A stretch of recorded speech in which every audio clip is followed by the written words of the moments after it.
通货膨胀的阴霾笼罩着我们每一个人的生活。曾经月入几万的收入让我们自诩为中产阶级，在同学聚会上挺直了腰杆，在朋友圈里晒出了锦衣玉食。然而疫情之后，当物价飞涨，房贷上涨，孩子教育费用水涨船高，我们却发现手中的钞票已经不够用了。那些咫尺之遥的梦想，那些来之不易的生活，竟在金钱的缺口中变得岌岌可危。身边的朋友阿忠就是一个典型的例子。年近40的他，在一家金融机构担任中层管理。按理说，他的收入足以让一家人过上体面的生活。可自打疫情发生后，他的日子却越过越紧巴。每个月光房贷就要还1万2，双职工家庭也不容易啊。阿忠苦笑着向我抱怨，孩子的奶粉尿不湿涨价了，国际学校的学费又上调了，我那20来万的存款只够家里撑个把月的。这日子就感觉像在走钢丝，稍有闪失就会掉下去。阿忠的处境折射出无数中产家庭的窘迫，他们被困在破产3件套的泥沼中，难以自拔。所谓破产3件套，指的就是那些看似光鲜亮丽，实则将人拖入债务深渊的消费方式：豪车、豪宅和名校。为了面子，为了攀比，我们越过越富，实则是将自己放在了火山口上起舞。有数据显示，近年来中产阶级家庭的负债率节节攀升，他们买车、买房、投资教育，背负着沉重的房贷、车贷，生活质量却并没有实质性的改善。相反，在疫情冲击下，这些有毒资产让他们雪上加霜，成为压垮生活的最后一根稻草。更令人唏嘘的是，许多中产家庭正面临着职业转型和下行压力。疫情改变了许多行业的游戏规则，裁员、降薪、停工，如达克莱斯之剑悬在每一个人的头上。曾经通过拼搏奋斗而跻身中产的人们，如今却发现自己随时可能坠落阶层。这种深深的无力感和不安全感正蚕食着他们的内心。看似车房满足了我们对美好生活的想象，但过度消费和高额负债却让我们成为这个时代被收割的韭菜。我们背负着债务，面对着房贷、车贷，失去了转身的余地，沦为月光族、房奴和车奴，成为被钉在十字架上的塑料有钱人。塑料有钱人是这个时代中产阶级的最佳注脚。表面上，他们过着体面光鲜的生活，实则却如塑料一般脆弱。一次意外，一场病，一回不景气，他们随时可能破产，堕入万劫不复的深渊。这种状态正是中产阶层令人心悸的生存困境。那些支撑着他们的假设，无一不是薄冰。稍有闪失，覆巢之下，安有完卵。这是一场残酷的游戏，创造财富的速度永远比不上毁灭财富的速度。我们都是寄生在时代之上，随波逐流的棋子，没有谁能置身事外，独善其身。中产焦虑的背后，是这个时代巨大的不确定性。我们努力拼搏，却发现命运难测；我们精打细算，却依然入不敷出。我们似乎比上一代人拥有了更多，但内心却前所未有的脆弱、迷茫和不安。中产阶层作为社会的中坚力量，其处境折射着这个时代的人生百态。他们的困顿，不仅仅是个人的困顿，更是整个社会阶层的集体焦虑。这种焦虑不会因疫情结束而消失，它早已深深地刻在了我们每个人的心底，成为与之抗争的宿命。活在当下，我们每个人都是这个时代的塑料有钱人。我们背负着房贷、车贷、教育贷，面对着生活的种种不确定，内心却早已千疮百孔。我们挣扎，我们彷徨，我们不甘心就此沉沦，破局，或是就此破败。未来会怎样？没有人能给出答案。但可以确定的是，在不确定的时代，活出内心的确定，方能无惧风雨，砥砺前行。我们需要直面内心，直面生活，唯有认清生活的真相，才能摆脱塑料有钱人的枷锁，重塑自我，拥抱岁月静好。中产阶级的真实困境：一、高收入、高消费、低结余，看似富裕，实则入不敷出。对许多中产阶级而言，高收入似乎是他们安身立命的资本，动辄月入几万，年入100万，这样的收入水平让他们自诩为社会的中坚力量。然而，高收入的背后是更高的消费支出和更低的结余。他们的财富就像一个巨大的泡沫，看似光鲜亮丽，实则一戳就破。收入增长乏力与消费升级之间的矛盾是中产困境的根源之一。近年来，在经济下行压力加大的背景下，许多行业的工资增长缓慢，加薪晋升空间有限。但与此同时，城市生活成本却节节攀升，房价、车价、教育、医疗、养老，每一项开支都在蚕食着他们的钱包，收入难以覆盖支出，储蓄率逐年下降，这让许多中产家庭感到手足无措。攀比心理助长了非理性消费的风气，许多人为了追赶朋友圈的脚步，不惜背负巨额债务，透支未来去满足眼前的虚荣。豪车、名表、海外游，这些都成为了他们彰显身份的标配。然而，当这种攀比成为习惯，当月光族成为常态，财务风险也就与日俱增。一旦遭遇变故，信用卡账单、房贷车贷就会成为压垮他们的最后一根稻草。高杠杆的生活方式更是一种隐形的杀手，对资产的过度配置，对负债的过度依赖，让许多中产家庭成为被资本收割的韭菜。繁荣背后隐藏着危机四伏的陷阱，一旦遭遇股市震荡、房价下跌、理财产品违约，那些看似稳固的资产就会化为泡影。这种随时可能被甩下过山车的失重感，正是塑料有钱人的真实写照。身份焦虑与内卷化加剧，折损的幸福感。身份焦虑是中产阶层挥之不去的阴霾，他们害怕掉队，害怕失去既得的地位，因此不得不加入内卷化的浪潮中，透支生命去换取所谓的体面。然而，这种饮鸩止渴式的竞争，非但没有带来真正的满足感，反而加剧了内心的空虚。上流生活的过度想象和追逐，将他们推向欲望的漩涡。曾几何时，豪宅、名校、海外置业等标签，似乎就代表了中产阶层的理想生活。在媒体和广告的渲染下，在名利场的攀比中，许多人不惜倾家荡产去实现所谓的阶层跃迁。然而，当繁华散尽，当面具被撕下，留给他们的却是无尽的空虚与迷茫。内卷化竞争下的攀比，更像是一场无休止的军备竞赛。追逐名牌大学、国际学校的学区房，购买品牌商品，参加高档会所，这些都成了中产家庭竞相模仿的风尚。然而，当所有人都在这样做的时候，竞争优势便不复存在。透支未来的攀比式内卷，只会让他们陷入更深的泥淖，无法自拔。身心俱疲是许多中产家庭的真实状态。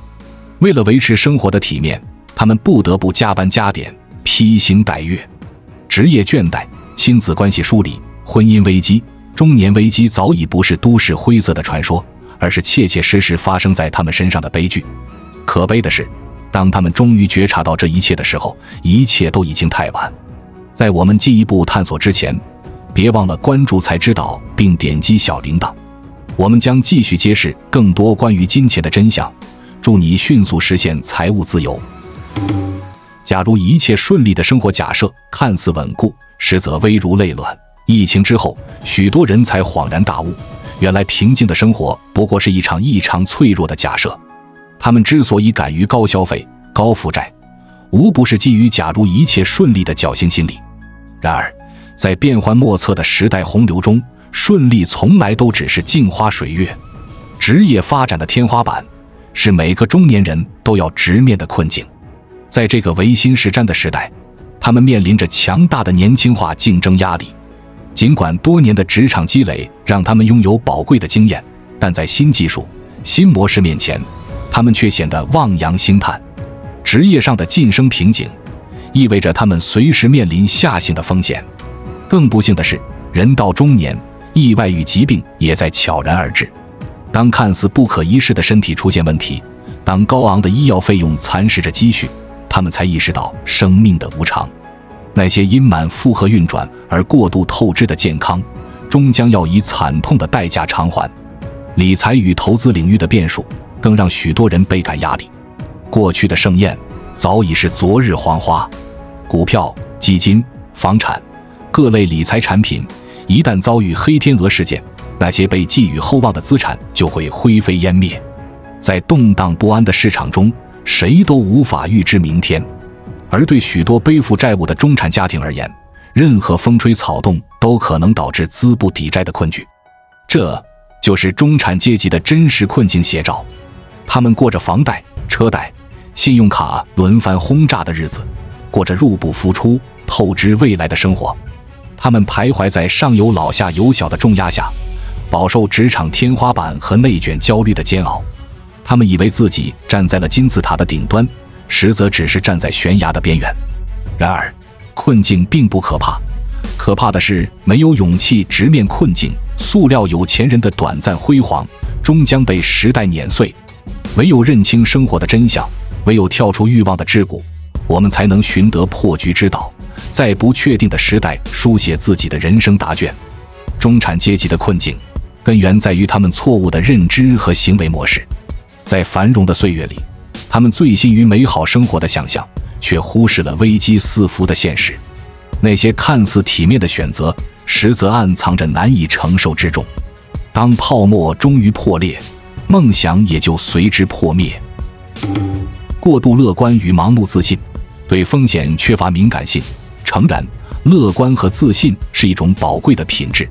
然而，当乐观沦为盲目，当自信演变为自负，风险也就悄然而至。许多中产阶级对生活抱有不切实际的期望，却没有客观评估自身的风险承受能力。他们以为凭借稳定的收入和不菲的资产就可以高枕无忧，但现实却一次次无情地撕碎了他们的幻想。在错误估计自身风险承受能力的同时，他们对未来的收入和支出也缺乏科学的预判。受过去美好，未来也会美好的侥幸心理影响，许多人以为日子会一如既往。然而，在经济下行周期到来时，在行业出现动荡变革时，那些被视为理所当然的收入却戛然而止，而与此同时，那些被忽视的风险支出却接踵而至。过度消费与理财盲从，理财智慧的匮乏，理财智慧的缺失，是中产阶级面临困境的重要诱因。受消费主义文化的影响，许多人陷入了攀比和超前消费的怪圈。名牌包包、顶配座驾、豪华酒店，那些光鲜亮丽的标签成为了他们彰显身份的道具。然而，当虚荣的泡沫被戳破，留给他们的却是高企的信用卡账单和沉重的债务负担。理财盲从则凸显了中产阶级对金融知识和理财技能的匮乏。在金融市场日益复杂的今天，许多人却仍然抱着羊群效应的投资心态，盲目追随所谓的大 V 和内幕消息。他们把辛苦赚来的钱投入到自己都不甚了了的领域，最终落得血本无归。这种赌博式的投资无异于饮鸩止渴。更可悲的是，许多人对资产配置和风险管理的重要性缺乏认识。他们把所有的鸡蛋放在同一个篮子里，以为几套房产或者几只股票就可以高枕无忧。但当市场风向突变，当资产贬值，他们却手足无措，眼睁睁看着财富化为泡影。这种单一投资、不计风险的理财观，无疑是导致财务危机的重要诱因。盲目创业与投资冲动，对风险收益缺乏客观评估。不可否认，创业和投资是致富的重要路径。然而，当冲动战胜理智，当盲目压倒谨慎，梦想也就成了泡影。近年来，在互联网加、创新创业等概念的刺激下，无数雄心勃勃的中产阶级涌入创业大军。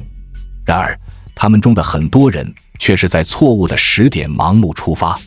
受时间就是金钱的心态驱使，许多创业者急于求成，在市场尚未成熟、产品尚未完善的情况下就盲目扩张、激进投入，结果不是烧光了所有的资金，就是在残酷的市场竞争中被无情淘汰。创业成功的神话最终沦为失败的笑柄。类似的，在投资领域，许多中产家庭也存在过于冒进的问题。他们被一夜暴富的神话所蛊惑，把大笔资金投入到高风险、高收益的项目中，却忽视了风险评估和尽职调查。结果，当项目遭遇问题，当资金链断裂，他们的血汗钱也就付诸东流。更不可取的是，一些人采取了 all in 式投资策略，不留后路。他们把所有的积蓄，甚至是借来的钱，都投入到单一项目中，寄希望于一夜翻身。然而，投资从来都不是儿戏，没有应有的谨慎和风险意识，就如同在悬崖边起舞，稍有闪失就会粉身碎骨。这就是中产阶级的错误认知和行为模式写照。他们被虚幻的繁荣所蒙蔽，陷入攀比和超前消费的泥淖。他们对风险和收益缺乏客观认知，在投资和创业的险途中迷失方向。他们缺乏必要的理财智慧，在错综复杂的金融市场中丧失斗志。然而，认识到问题才是解决问题的第一步。与其沉湎于往日的辉煌，不如用理性和智慧去重构未来。或许，走出塑料有钱人的桎梏，需要我们每个人的觉醒和自省。只有跳出欲望的牢笼，才能真正拥抱自由和尊严。唯有直面残酷的真相，才能在不确定的时代砥砺前行，书写出不一样的人生诗篇。困境并非宿命，改变始于自我觉醒。面对塑料有钱人的窘境，中产阶级要想突破桎梏，实现自我救赎，就必须从认知和行为的改变开始。唯有拥抱理性，唯有直面人生，我们才能在时代的洪流中把握方向，重塑自我。重构金钱观，树立正确的财富认知。金钱本应是我们通往美好生活的工具和手段，却不知不觉成为了主宰我们人生的枷锁。许多人深陷金钱游戏之中，为了追逐数字而迷失自我，为了攀比虚荣而透支生命。然而，当我们回归初心，重新审视金钱的意义时，就会发现财富从来都不应该是生命的全部。理性看待财富，是中产阶级走出困境的第一步。我们要学会与自己的内心对话，而不是盲从他人的标准。不要为了所谓的面子而超前消费，不要为了虚幻的利益而铤而走险。真正的财富不在于你拥有多少，而在于你需要多少。学会找到生活的平衡，才能获得内心的平静。同时，我们还要学会量力而行，合理控制杠杆。房贷、车贷、消费贷，适度的负债可以改善生活质量，但过度的负债却是通往悬崖的邀请函。没有人能预知未来，但每个人都可以为未来多留一份余地。控制欲望，减少杠杆，我们就能在风雨来临时为自己撑起一片晴天。优化生活方式，增强风险抵御能力。生活从来都不是一场你追我赶的竞走，真正的幸福源于内心的充盈，而非物质的堆砌。作为塑料有钱人，我们要学会主动降低生活成本，提高储蓄比例。与其透支未来去满足一时的虚荣，不如以简约的生活方式去追求更有意义的人生目标。同时，我们还要学会适度延迟满足，做好长远打算。人生是一场马拉松，而不是100米冲刺。与其在起点就耗尽所有的能量，不如留一些力气去应对终点的挑战。学会权衡利弊，学会放眼未来，我们就能在人生的长跑中跑出自己的风采。未雨绸缪，更是中产阶级必须掌握的生存智慧。没有人能预测市场的波动，没有人能把控疾病的侵袭，但我们可以提前做好风险防范，以理性的态度和科学的方法去化解生活中的种种不确定性。定期体检、配置保险、储备应急基金，这些看似简单的举措，却是我们抵御风险的重要屏障。理智对待机遇，平衡风险与收益。生活从来都不缺机遇，关键在于如何去把握。对于中产阶级而言，学会理智对待机遇，平衡风险与收益，是实现自我突破的关键一环。无论是创业还是投资，我们都要保持敬畏之心，警惕一夜暴富的诱惑。天上不会掉馅饼，每一份收益的背后都隐藏着相应的风险。理智的投资者从来不会盲目冒进，他们会谨慎评估每一个项目的风险，根据自己的实际情况量力而行。他们明白，投资不是赌博，而是一门需要专业和耐心的学问。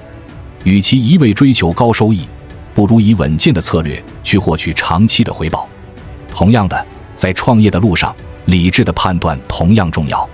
与其一腔热血地投入不熟悉的领域，不如脚踏实地地耕耘自己的专长。与其孤注一掷的 all in， 不如适度参与，给自己留有余地。唯有审时度势，唯有未雨绸缪，我们才能在瞬息万变的市场中立于不败之地。这就是中产阶级自救的锦囊妙计。重构金钱观，优化生活方式，理智对待机遇，每一个看似简单的举措，都是我们突围的关键一环。从认知的改变开始，到行为的改变发力，我们终将走出塑料有钱人的桎梏，重拾生活的本真。在这个过程中，我们要学会与内心对话，与生活和解。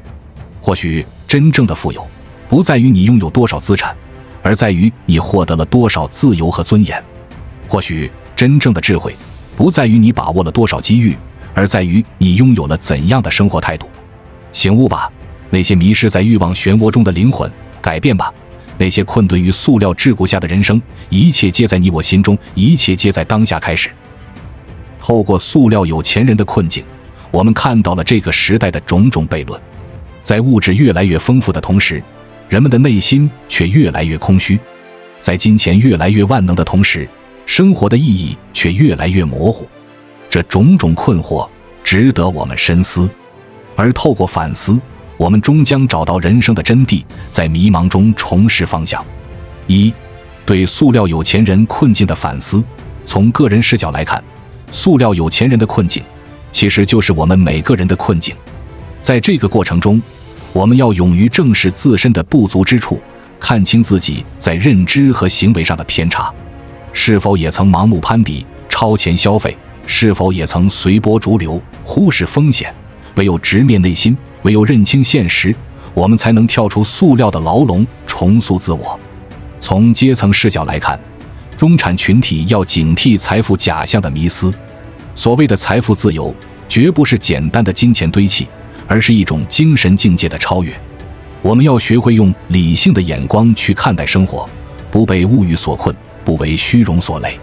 唯有找到生命的意义，唯有追求心灵的富足，我们才能真正告别塑料的桎梏，成为生活的主宰。从社会视角来看，塑料有钱人现象的频频出现，折射出消费主义文化的泛滥，凸显出贫富分化的危机。作为社会的中坚力量，中产阶级要带头倡导理性消费，抵制过度消费。唯有每个人从自身做起，唯有万众一心向善，我们才能共建一个更加公平正义的社会。二、对个人发展的启示。人生在世，我们都在寻找着生命的意义。然而，当金钱成为衡量一切的标准，当拜金主义成为普世的价值观时，迷失也就不可避免。作为塑料有钱人，我们要学会跳出物欲的桎梏，去构建属于自己的人生意义。生命的价值从来都不应局限于金钱，而应追寻于内心的丰盈。在追寻意义的路上，脚踏实地的做事，厚积薄发的向上，是我们必须秉持的态度。真正的成功从来都不是一蹴而就，而是日积月累的结果。与其心浮气躁，不如静下心来，在平凡中孕育伟大。与其好高骛远，不如立足当下，用汗水浇灌梦想。只有拥有了做事的恒心和毅力，我们才能在人生的长跑中笑到最后。同时，我们还要学会追求身心的平衡，注重修心养性。在金钱的世界里，心灵往往是第一个被出卖的东西。然而，当我们迷失在欲望的洪流中，当我们被物欲所累时，生命也就失去了光彩。倾听内心的声音，追随心灵的指引，或许是我们告别迷惘的最好良方。读书、冥想、运动、旅行，每一个提升自我的举措，都是通往心灵富足的阶梯。三、对美好生活的思考。什么是美好生活？是金钱还是爱？是物质还是精神？这个问题，每个人都有自己的答案。然而，当我们回归生活的本质，当我们审视金钱的意义时，就会发现所谓的满足感其实是有限的。物质的堆砌只能带来片刻的欢愉，而精神的富足才是恒久的幸福源泉。幸福从来都不在于你拥有多少，而在于你需要多少。在无尽的欲望面前，我们往往是贫穷的；而在知足常乐的心境中，我们才是富有的。学会简单生活，学会感恩生活，或许就是我们通往幸福之门的金钥匙。与其在物欲中迷失自我，不如在简单中感受美好，在平凡中收获感动。这就是塑料有钱人困境带给我们的启示。在金钱的世界里，我们都曾迷失过方向，都曾困顿于虚幻的欲望。然而，生活的真谛在于找到内心的答案。唯有跳出欲望的桎梏，唯有追随心灵的引领，我们才能收获最纯粹的快乐，最恒久的满足。生活本就是一场修行，在物欲丛生的世界里，保持初心，坚守本真，就是我们最大的勇气。让我们携手前行，以理性和智慧为光，照亮生命的航程。让我们砥砺前行，在不确定的时代中，活出心中的澄明和坦荡。未来属于那些勇敢面对自我，不断突破自我的人。而通往未来的路，需要我们以不塑料的质地去书写生命的诗篇。愿你我能够跳出有钱人的狭隘，拥抱生活的璀璨，成为心中真正富有的人。关注我，我是才知道，带你解锁更多金钱的真相。